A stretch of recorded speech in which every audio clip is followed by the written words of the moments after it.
दुख माया है, दुख मनोनिर्मित है। दुख और पीड़ा में भेद समझें। पीड़ा तो बहुत नैसर्गिक है। पीड़ा वो अनुभव है जो हमें शरीर में कुछ हानि का ज्ञान करवाता है।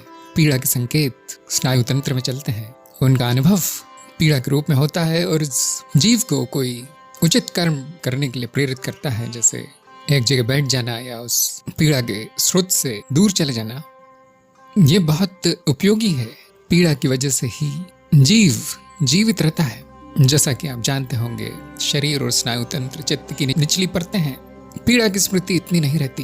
पीड़ा आकर चली जाती है, पीड़ा अपना काम करती है और उसकी विस्मृति हो जाती है। दुख एक तरह की पीड़ा है, लेकिन ये ऊपरी परतों में होता है। हानि के संकेत चित्त की ऊपरी परतें भेजती हैं और इस स्मृति में दुख, ये पीड़ा, मानसिक पीड़ा अधिक समय तक ठहरती है। कुछ दुख ऐसे होते हैं जो जीवन भर नहीं जाते। दुख का उपयोग भी वैसा ही है जैसे पीड़ा का है। मन में कुछ हानि हो गई, जीवन में कुछ हानि हो गई, इस व्यक्ति को जो बनावटी है उसकी कुछ हानि हो गई, अपमान हो गया, धोखा हो गया, उस पर आक्रमण हो गया, उसका मजाक उड़ाया गया। इस तरह की जो हानियां हैं उनके संकेत भी चित्त भेजता है और ये संकेत चित्त की निचली या चित्त के बीच की परतों में छप जाते हैं। क्योंकि ये अधिक स्थायी है, क्योंकि अधिक सूक्ष्म है, कई वर्षों तक या फिर जीवन भर भी रहते हैं। वो स्मृति बार बार प्रकट होती रहती है, वो स्थितियां बार बार मनस पटल पर आती रहती हैं और ये मानसिक पीड़ा उभरती रहती है। ये चित्त में चलने वाली वृत्ति है, ये कहीं बाहर नहीं हो रहा। जो बाहर हुआ वो होकर चला गया। अब ये वो है जो स्मृति में छपा रह गया। दुख का कारण पीड़ा नहीं है, वो तो आकर चली जाती है।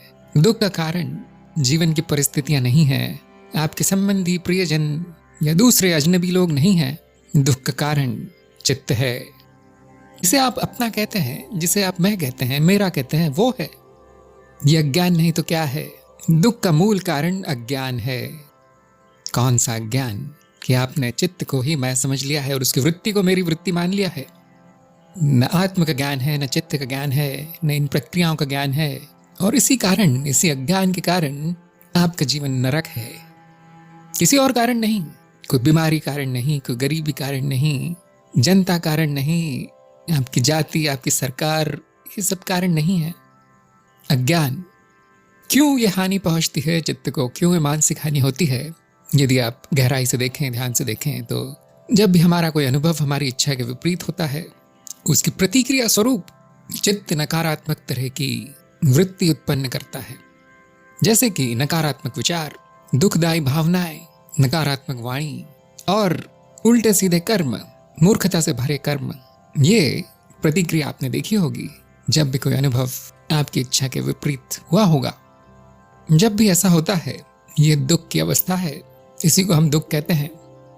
और न केवल वो स्थिति, वो व्यक्ति जिसने दुख दिया है, जिसको आप दुख का कारण समझते हैं, या वो परिस्थिति, न केवल ये सब स्मृति में छप जाती है, ये नकारात्मकता उसके ऊपर छप जाती है।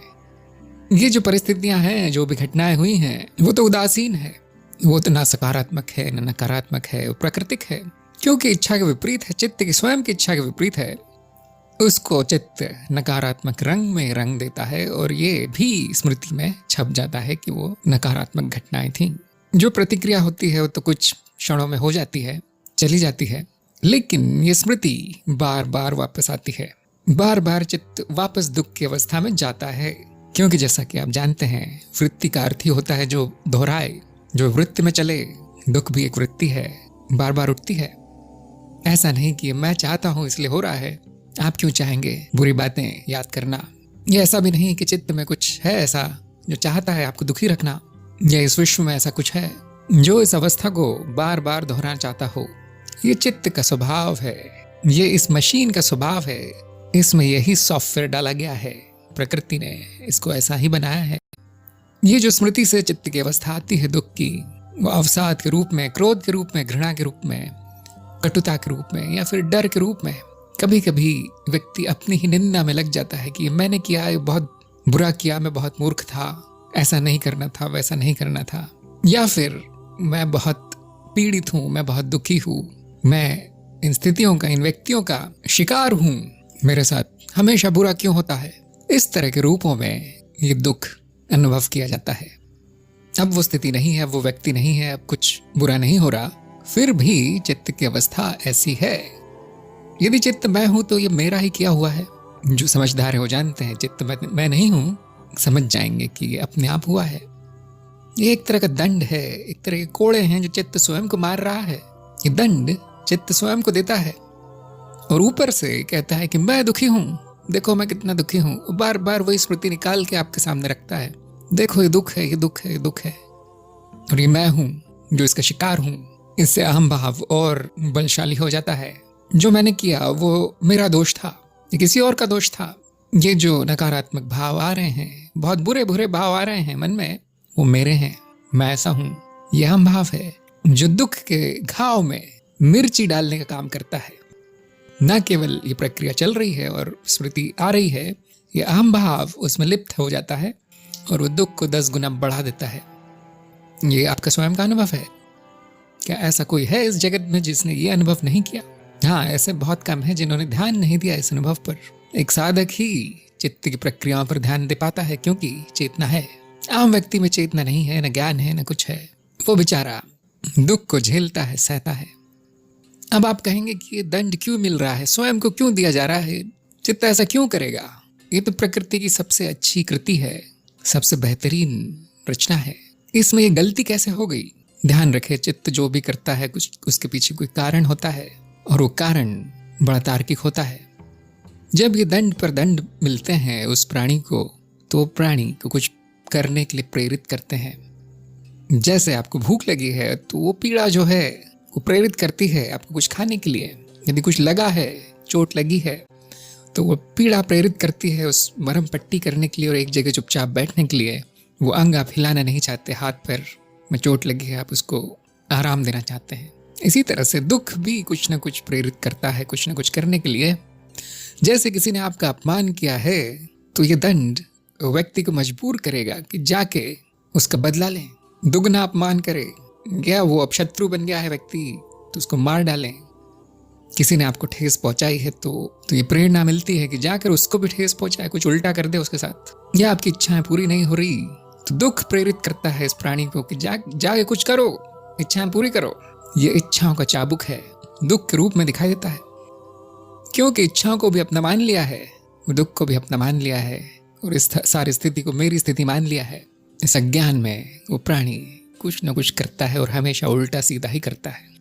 जो दुख की अवस्था में किया जाता है वो बुद्धिमानी नहीं होती। दुख से क्रोध उठता है, भय उठता है और तरह तरह की निम्न कोटि की भावनाएं उठती हैं। उसमें जो भी करेगा वो प्राणी, वो तो गलती होगा। ये भी आप सभी का अनुभव है। अब आप समझ सकते हैं कि ये सुख और दुख दोनों वासना पूर्ति की क्रियाएं हैं। चित्त का एक ही उद्देश्य है, वासना पूर्ति। उसी में वो लिप्त है। जब वासना पूर्ति होती है तो सुख पैदा करता है, जब नहीं होती तो दुख पैदा करता है।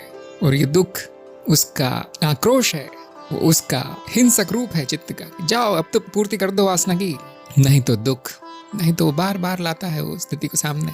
जैसा कि आप जानते हैं, एक आम व्यक्ति का संपूर्ण जीवन केवल वासना पूर्ति है, उत्तरजीविता वासना पूर्ति, और कुछ नहीं होता एक आम व्यक्ति के जीवन में। जितना अधिक वासनाओं से ग्रस्त होगा व्यक्ति, उतने उसको दुख मिलते हैं, क्योंकि उतनी कम वासनाएं उसकी पूर्ण होती है। वासनाओं का भार इतना अधिक होता है, बोझ इतना अधिक होता है कि उसमें से 1-2 पूरी भी हो गई बेचारी किसी तरह से, बाकी की 99 वासनाएं हैं उसको दुखी रखती हैं जीवन भर। मरता भी व्यक्ति दुख में ही है कि अरे मरना पड़ रहा है, मैं तो मरना नहीं चाहता, मैंने ये नहीं किया, मैंने वो नहीं किया, मेरी इच्छा पूरी नहीं हुई, मेरी वो इच्छा पूरी नहीं, ऐसा नहीं हुआ, वैसा नहीं हुआ, इस शत्रु को नहीं मार पाया, उससे नहीं बदला ले पाया। ऐसे ही मरता है व्यक्ति। चित्त कितना शक्तिशाली है अब देख सकते हैं। यदि वो पीड़ा से आ रहा है तो बहुत दर्द होता है, इंद्रियों से आ रहा है वो, उसकी पीड़ा बहुत होती है। लेकिन यदि वही संकेत स्मृति से आए, वही अनुभव स्मृति से आए, तो भी उतनी ही पीड़ा होती है। चित्त की निचली पर्दे भेद नहीं कर सकती क्या स्मृति से आ रहा है, क्या इंद्रियों से आ रहा है, क्या वास्तविक है और क्या काल्पनिक है, भेद नहीं करता चित्त। दुख में लिप्त हो जाता है और फिर आपकी स्मृति से जो क्रोध उठा है, स्मृति से जो दुख उठा है, स्मृति से जो घृणा उठी है, व्यक्ति उस पर भी कर्म कर देता है। वो नहीं देख सकता कि ये तो स्मृति से आ रहा है, सामने तो मेरे कोई नहीं है, मैं तो बड़ी सुख की स्थिति में हूँ, लेकिन चित्त क्योंकि भेद नहीं कर पाता कल्पना में और इंद्रियों के अनुभव में, उसके लिए दुख हमेशा वास्तविक होता है। दुख सत्य लगता है और ये बार बार होता है तो गहरा हो जाता है। कोई वस्तु बार बार दोहराती रहे तो हम उसको क्या कहेंगे? सत्य ही कहेंगे। तुम नहीं जानते मैं 10 साल से कितना दुखी हूं, ऐसा क्यों कहता है कोई? 10 साल से वही स्मृति आ रही है बार बार। इन दुख भरी स्मृतियों का हम अनुसंधान कर सकते हैं, इनको देख सकते हैं कैसी हैं ये, प्रयोग कर सकते हैं इस पर। केवल साधक ही कर पाएगा ये, आम व्यक्ति नहीं। आम व्यक्ति उनको भोगेगा। पहली बात तो आप ध्यान देंगे कि जितनी कटु स्मृति होगी उतनी पहले आएगी। छोटे मोटे दुख नहीं परेशान करेंगे आपको, जो सबसे बड़ा होगा उनमें से, जो सबसे दुष्ट होगा वो सबसे पहले आएगा, जो सबसे गहरा होगा वो सबसे पहले आएगा। और पुरानी घटनाएं, पुराने दुख हो सकता है भूल भी जाएं। जो ताजा ताजा है, जो नया है, वो सबसे पहले आएगा। वो सबसे पहले प्रेरित करेगा आपको कि अब जाओ कुछ करो इसको ठीक करने के लिए स्थिति को। मेरी इच्छा पूरी नहीं हुई, मेरे साथ बुरा हुआ। और आप देखेंगे ये दुख के अनुभव कभी भी आ जाते हैं। आप स्वर्ग में भी हो, कितनी भी अच्छी स्थिति में हो, क्योंकि अपने आप हो रहा है, वो अपने आप उभरते हैं, वो अपने आप चलती है प्रक्रिया। कुछ लोग कहेंगे मैं कितना भी सुखी हूं, बार बार कुछ न कुछ उल्टा सीधा सोच कर अपने आप को दुखी कर लेता हूं, मैं ऐसा क्यों हूं? या फिर मेरा ये मन इतना कुटिल क्यों है, इतना नीच क्यों है? जब भी मैं कुछ अच्छा सुख भोग रहा होता हूँ, कुछ न कुछ बुरा दिखा देता है, पुराना कुछ निकाल के ले आता है। उसको भी अपना ही दोष मानते हैं। वो देख नहीं सकते कि ये स्वचालित है। और ये वृत्ति इतनी बलशाली है कि कुछ अच्छा भी सोचो तो भी उसको बुरा कर देती है। आपके अच्छे अनुभव आते हैं, उसके बाद तुरंत एक विचार आता है कि अरे अब ये तो नहीं हो रहा है और ये होगा भी नहीं। मैं पहले कितना सुखी था, अब ये नहीं होगा। जो मुझे मिला अब नहीं मिलता।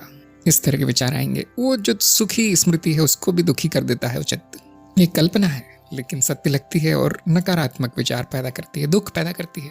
ये कभी कभी ऐसा सोचेंगे कि हाँ सब कुछ बहुत अच्छा चल रहा है, कहीं कुछ बुरा न हो जाए, बहुत पैसा आ गया है कोई चुरा न ले जाए, मेरी पत्नी बहुत सुंदर है, बहुत अच्छा लगता है, लेकिन कहीं भाग न जाए क्योंकि मैं तो कुरूप हूँ, मैं तो साधारण हूँ। ये सभी का अनुभव है, इसको हम चिंता कहते हैं। कुछ अच्छा है उसको भी चित्त बुरा कर देता है, उस पर भी कालिक चढ़ा देता है दुख की। ये भी एक वृत्ति है। साधक ये सब देख सकता है। कभी कभी सब कुछ अच्छा है लेकिन चित्त कहता है कि काश वो जो गलती हुई, वो जो हुआ पुराना, वो ना होता तो कितना अच्छा होता। क्या करूं मैं कि वो ठीक हो जाए? और अपने आप को ही दोष देता है, अपने आप को ही दंड देता है। इसी तरह के विचार चलते रहते हैं, कई वर्षों तक चलते हैं, क्योंकि भूतकाल में कुछ हो गया था, गलती हो गई थी। लेकिन चित्त नहीं जानता भूतकाल क्या है, वर्तमान क्या है, भविष्य क्या है। वो तो दुख जानता है। वो जो वृत्ति है, वो जो प्रक्रिया है, वो तो किसी तरह से उसको ठीक करना चाहती है। बस चित्त भूतकाल को भी सुधारने का प्रयत्न करता है, दुख का प्रहार करके। सभी जानते हैं ये तो असंभव है। बहुत कम जानते हैं कि ये स्मृति है जो दोहरा रही है। बहुत कम जानते हैं कि ये वृत्ति है चित्त की, या ज्ञान है चित्त का। उसको इतना ही मालूम है कुछ गलत हुआ आप ठीक करो। ये वृत्ति नैसर्गिक है। कुछ लोग कहेंगे कि ठीक नहीं है, लेकिन इसी तरह से मनुष्य के चित्त का निर्माण हुआ है। यही वृत्तियां उसको जीवित रखती है, यही वृत्तियां उससे कर्म करवाती है। नहीं तो कोई क्यों कुछ करेगा? न सुख मिलेगा न दुख मिलेगा तो कोई हिलेगा भी नहीं। इसलिए जीवन के लिए आवश्यक है। लेकिन यदि आपके नियंत्रण के बाहर हो जाए तो जीवन नरक हो जाता है। ये क्या है दुख? इस अज्ञान के कारण, और ये मेरा है अहम भाव के कारण व्यक्ति जीवन भर दुख भोगता है। उसके स्वयं के चित्त के द्वारा निर्मित दुख भोगता है। कुछ लोग तो इतने निराश हो गए हैं, हार मान गए हैं कि वो दुख को अपने जीवन का अंग मान लेते हैं कि इसके बिना तो जीवन संभव नहीं है। ये तो अज्ञान के ऊपर की बड़ी मूर्खता है। एक तो अज्ञान है, ऊपर से धारणाएं हैं। कैसे छुट्टी मिलेगी दुख से? ऐसे व्यक्ति को नहीं मिलेगी। ज्ञान ये है कि ये जो उठती गिरती वासना है, जो करोड़ों वासनाएं हैं, वो मेरी नहीं है, ये इच्छाएं मेरी नहीं है। ये तो संस्कार हैं जो पिछले अनुभवों की वजह से पड़ गए हैं स्मृति पर। ये पीड़ा भी मेरी नहीं है, तो शरीर की है, शरीर के संकेत है। ये दुख भी मेरा नहीं है, ये तो चित्तवृत्ति है। और मैं दुखी नहीं, मैं पीड़ित नहीं, मैं शिकार नहीं, मैं दोषी नहीं। ये तो तादात्म्य है इस वस्तु से, इस चित्त से, इस शरीर से जो हो गया है अज्ञानवश। ये तो सारे अनुभव हैं, आते हैं जाते हैं। सारे अनुभव केवल तरंगे मात्र हैं जो माया है। इन उठती गिरती तरंगों में क्या सत्य होगा? इनको क्यों गंभीरता से लिया जा रहा है? मैं इन अनुभवों का अनुभव करता हूं, जो भी चित्त में हो रहा है उसका मैं दृष्टा हूं। ये ज्ञान है, ये आत्मज्ञान से ही मिलता है। ये स्पष्टता उन्हीं को मिलती है जिनको आत्मज्ञान है वही दुख को मात दे सकते हैं, वही दुख से रहित हैं। चित्त में और स्वयं में भेद करना सीखें। चित्त क्या है, चित्त वृत्ति क्या है, क्या क्या करता है, और मैं क्या हूं, मेरा स्वभाव क्या है, दोनों में भेद करें। नहीं तो ये जीवन ऐसा ही रहेगा। सुधरेगा भी तो चित्त उसको बिगाड़ देगा। कितनी भी आप मेहनत कर लें, कितना पसीना बहा दे, कितना भी खून जला दे, दुख नहीं जाएगा, क्योंकि दुख यहां बन रहा है। उसका स्रोत चित्त है, बाहर की स्थितियां नहीं। जो बाहर होता है वो आकर चला जाता है। उसकी स्मृति भी रह जाए तो क्या गलत है उसमें? स्मृतियां तो स्मृतियां हैं। जैसे दृश्य कैमरे में कैद हो जाते हैं, वैसे स्मृतियां चित्त में कैद हो रही हैं, छप रही हैं। उनको दुख में बदलने का क्या कारण हो सकता है? और बदल भी जाए, चित्त की वृत्ति भी हो, प्राकृतिक भी हो, तो उसको मेरा कहने का क्या कारण हो सकता है? इनको अपने से दूर रखें, इनको त्याग दें। जो भी होता है प्राकृतिक है, उसमें मेरा कोई अधिकार नहीं है, कोई नियंत्रण नहीं है। मैं कहाँ पर हस्तक्षेप कर सकता हूँ? जब ये अनुभव, जीवन के अनुभव दुख पैदा करने लगे, वहां पर मुझे हस्तक्षेप करना है। किस रूप में? चित्त के रूप में नहीं, चेतना के रूप में। चित्त की स्थितियों की चेतना बना रखें। जैसे ही चेतना का प्रकाश प्रकट होता है, चित्त की वृत्ति नष्ट हो जाती है, उसका अंत हो जाता है, या वो दिखाई देती है साफ साफ कि क्या हो रहा है। खेल दिखाई देता है चित्त का, और वो सूख के गिर जाता है बेचारा चित्त। उसमें कोई बल नहीं रह जाता। जैसे जली हुई रस्सी बांध नहीं सकती, चेतना के प्रकाश में चित्त दुख नहीं पैदा कर सकता। उसका सत्य सामने आ जाता है। सत्य क्या है? कि दुख चित्तवृत्ति है, किसी कारण से है, हमें क्या। अब लोग कहेंगे दुख तो है, मैंने देख लिया है, लेकिन करूं क्या? जैसे शरीर में चोट लगती है तो आप कुछ उचित कर्म करते हैं, शरीर को बचाने का प्रयास करते हैं, उस पीड़ा को कम करने का प्रयास करते हैं, दवाई खाते हैं। उसी तरह से दुख एक संकेत है कि कुछ हानि हुई है। अब जो भी सबसे उचित है, संपूर्ण चेतना में वो कर्म करें। किसी ने बुरा कह दिया है, किसी ने झगड़ा कर लिया है, या किसी ने अपमान कर दिया है, अब उचित कर्म ये है कि उससे दूर रहें। बहुत आसान है। कोई इच्छा पूरी नहीं हुई, कुछ खो गया, कुछ नुकसान हो गया, अब उचित कर्म ये है कि कोई और इच्छा पूरी करने का प्रयास करें। इच्छाएं तो करोड़ों हैं, सभी तो नहीं होंगी, हो भी गई तो कोई बड़ी बात नहीं है। मरना तो सभी को है, मृत्यु सभी इच्छाओं का अंत है। कितनी पूरी करेंगे? सब तो जल की राख होने वाला है। इस खेल को इतना क्या गंभीरता से लेना, जिसका अंत राख और धुआं है। इन सारी स्मृतियों को, इन सारी घटनाओं के और चित्त की वृत्ति की चेतना आप बनाए रखेंगे तो दुख आपको छू नहीं पाएगा। और जो भी कर्म होंगे वो हमेशा सही होंगे, वो हमेशा उचित होंगे, वो बुद्धिमानी के होंगे। ये क्या चित्त की गुलामी कर रहे हैं? क्यों कोड़े खा रहे हैं चित्त के रोज रोज रोज? आप तो राजा हैं, राजगद्दी पर होना चाहिए। आत्मिक स्थान सबसे ऊपर है, अपना उचित स्थान आपको ग्रहण करना चाहिए। ये दृष्टा मैं हूं, जिस जगह पर है उस जगह पर बैठने का प्रयास करें, हमेशा वहीं रहने का प्रयास करें। कितनी भी बुरी स्थिति आ जाए वहां से उतरना नहीं है आपको। चित्त को आपसे आज्ञा लेनी है, आपको चित्त से नहीं। ये अज्ञान के नाश से संभव है, ज्ञान से ही संभव है, और कोई भी तरीका नहीं है, और कोई विधि नहीं है। ये मेरा आत्मस्वरूप है जो आनंद भर से भरा है। मुझे न दुख का पता है, न पीड़ा का पता है, न चित्त वृत्तियों का पता है। ये सब तो तरंगे हैं, अर्थहीन है, माया है। जो दुख और पीड़ा से परे है, मैं वो परमानंद हूं।